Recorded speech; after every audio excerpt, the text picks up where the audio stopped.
next up we have Dana Cloud from the Women and Gender Studies.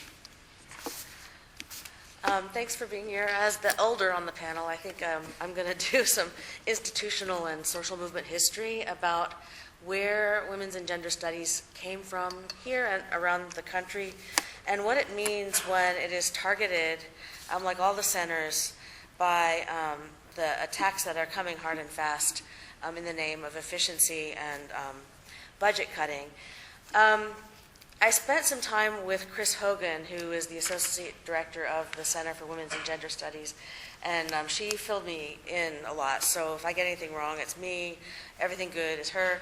But she was talking to me about the history of the center, and the center here on campus started. Interest in it started in 1972, right? This is right on the heels of, actually in the thick of the second wave of the U.S. women's movement. Some professors, some female professors were agitating to have some courses focusing on women and gender issues. And so, but it wasn't until 1978 that the vice president of the university created a women's studies program. Actually, the proposal went up. In 1979, the first course was offered, so we were a little bit behind the curve. In 1983, there was some agitation around making a women's studies concentration. In the 1990s, finally, about the time I arrived here, a doctoral portfolio in women's studies was the first one. So over time, they're chipping away, trying to make a space for knowledge about women's and gender studies. And actually, the whole endeavor picked up a head of steam. For example, in 2001, the university started giving a master's degree in women's and gender studies. In 2007, you could get a BA, a bachelor's degree in women's and gender studies. And the center offers dual degrees with the School of Information Sciences and the LBJ School. And the leadership of the center has gotten more and more stable over the decades. And the present director, Susan Heinzelman, is basically killing it. I mean, what she's trying to do is to get the center departmental status, but in the context of all these cuts, right? And she's sort of doing it with less and less, trying to defend this. Now, it's important to say that the impetus for the center in the 1970s did not come from nowhere. And it's important to look back at history and to know how we got things in the first place so that we know how to defend them and regain them now. When the second wave of the women's movement really picked up in the late 1960s with radical feminism coming out and challenging the whole system of gender-based oppression. In 1971, there was a women's Chicana conference in Houston. In 1973, we all probably know that Sarah Weddington, a UT lawyer, a professor, more on her in a minute, in the law school, successfully brought the Roe versus Wade case before the U.S. Supreme Court. It was the case that legalized abortion across the country, a pinnacle of the women's movement. In 1977, there was a Texas Women's Rights Convention modeled after the ones of the suffrage movement in the 1840s, and 20,000 people were there. There were groups of radical feminists at UT. I can tell you more, Kristen shared a lot with me, that things were agitating, they were swirling. There was a Women in Public Life conference. Gloria Anzaldúa, a prominent figure in Chicana studies, finished her master's thesis here in 1972, and her thesis was called The Women's Quest in the Feminist Literary Movement, but it wasn't accepted, right? But then, and then finally, she took her rightful place. There was also a Chicana Research and Learning Center that was active in 1975.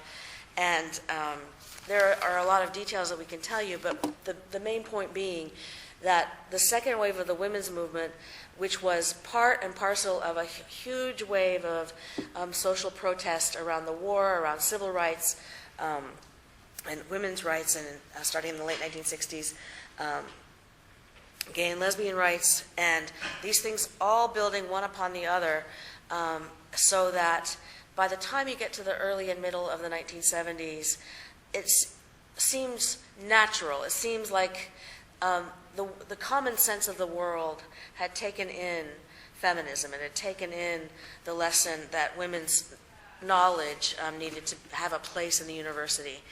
And still, it took 10 years after that. But but it's only in the context of the movement that we get these things, right?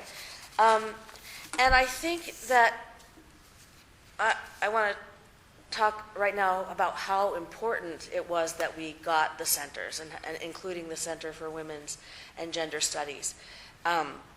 Because, and I don't know if people were at George Lipsitz's talk on Asian American Studies, it was earlier in the fall. It was remarkable the way that he talked about how the production, teaching, and sharing of the knowledges of oppressed, subordinated, marginalized, exploited people, that those knowledges are so important to the future of humanity and the world, and yet we had to fight for a place to actually generate that knowledge and to spread that knowledge and to teach that knowledge and all of its intersections across all the other centers. And I like to think about this in terms of standpoint epistemology. Who knows the truth more, right? If a giant is standing on your neck, and what can you see? What do you see? Your face up, okay? What do you see? What can you see from there? You can see the whole fucking giant, excuse my language. So basically, but the giant has taken no notice of you, right? So we live in a social system, and who better to understand how the whole thing is working and how power is operating than the people who are everyday ground under. And a place for that knowledge is so important. It's also a haven. During the backlash against feminism in the 1980s, feminism, I think, of necessity, hunkered down in the academy, and so the centers and the programs in women's and gender studies were a place where that spark could be kept alive during the backlash. And also centers like the Center for Women's and Gender Studies are a resource for activism and for outreach to the community.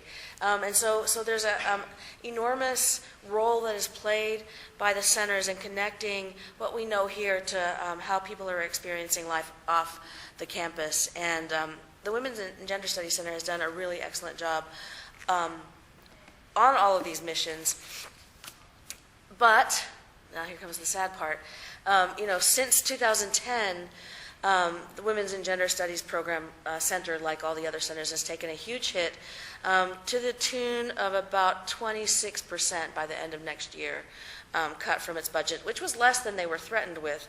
But it's threatened adjunct teachers in the program, and then I come back to Sarah Weddington, because the budget cuts that were announced actually resulted in Sarah Weddington's getting fired. I mean, there's nothing more symbolic than the lawyer who argued Roe versus Wade at the height of the women's movement coming, and she was an emerita professor in the LBJ school, she's an icon, of the movement. She's an icon of the history. She stands for that moment when we were recognized and our struggles were recognized. And then to have her be the person to a notable fired from her job at the University of Texas, as the Daily Texan reported it. The reason for Weddington's firing is said to be the severe budget crisis faced by the school, and particularly the Center for Women's and Gender Studies. The director of the center, Sue Heinzelman, said, "We have gradually lost the support of the college over the last several years, even before this current budget crisis." Commenting on the importance of Weddington to the women's movements, Heinzelman said, "She's a wonderful teacher, she's incredibly supportive to students, and she is very important in terms of the history of feminism and women's rights." So there's nothing sort of more symbolic about this hit that's part of this attack that's coming than the firing of Sarah Weddington. And now we know Hours just released a new statement, a horrific. The university isn't just a business, but it's a business. And by the way, efficiency is our moral imperative. And I'm sorry, but the knowledges that we produce out of the grind of our lives is not efficient, nor should it have to be efficient. Efficient is an irrelevant category to the production and teaching of important things that people need to know about the world. And these attacks are coming hard and fast, so at the same time that the centers are getting targeted, there's going to be outsourcing of staff, privatization of jobs in food and parking and housing and healthcare. And people may not lose all their jobs, but their jobs will pay less, and they will not be state workers anymore, and they won't be able to be in the union anymore, and they won't have at least that minimal, meager protection, as we've seen out at Texas A&M University. So we are all one in this struggle. It's the struggle for the workers at the university, for the students and their access to knowledge, for the people who have built these centers in defense of ourselves. At the end of the day, we know how it was won. We know it was won through struggle, and that's the only way we're going to get it back.